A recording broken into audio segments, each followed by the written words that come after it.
March for justice কর্মসূচিকে কেন্দ্র করে ২০২৪ সালের ৩১ জুলাই সারা দেশে উত্তপ্ত হয়ে ওঠে রাজপথ। কোটা সংস্কার আন্দোলন ঘিরে গুম, খুন, গণগ্রেপ্তার ও নিপীড়নের প্রতিবাদে বৈষম্যবিরোধী ছাত্র আন্দোলনের ডাকে রাজধানীসহ দেশের বিভিন্ন শহরে নেমে আসেন শিক্ষক শিক্ষার্থীরা। কিন্তু পুলিশি বাধা ও দমনপীড়নে অনেক জায়গাতেই শান্তিপূর্ণ কর্মসূচি রূপ নেয় সংঘর্ষে।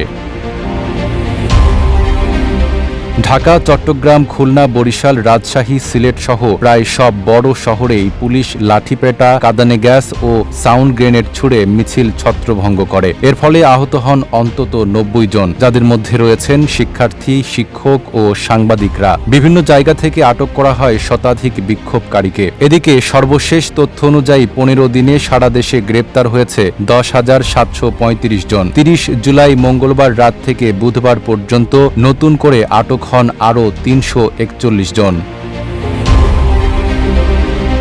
কেন্দ্রীয় কর্মসূচির অংশ হিসেবে দুপুর ১২টায় ঢাকার হাইকোর্ট মাজার গেট এলাকায় জড়ো হন আন্দোলনকারীরা। দুপুর ১২:৩০টার দিকে পুলিশ সেখানে অভিযান চালিয়ে কয়েকজনকে আটক করে। এ সময় হাইকোর্টের ভেতরেও আইনজীবীদের একটি মিছিল হয়।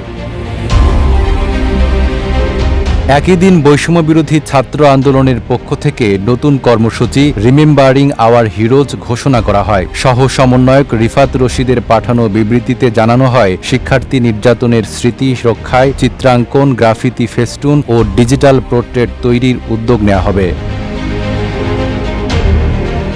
এদিকে ১৪ দিন বন্ধ থাকার পর বাংলাদেশে সচল হয় ফেসবুক, টিকটক, হোয়াটসঅ্যাপ সহ সামাজিক যোগাযোগ মাধ্যম। একই সঙ্গে আলোচিত ডিবি প্রধান মোহাম্মদ হারুনার রশিদকে দায়িত্ব থেকে সরিয়ে ডিএমপির ক্রাইম অ্যান্ড অপারেশনস বিভাগের অতিরিক্ত কমিশনার করা হয়।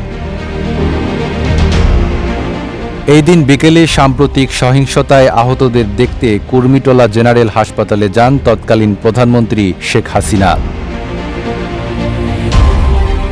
নাঈম আরাবী, ঢাকা পোস্ট।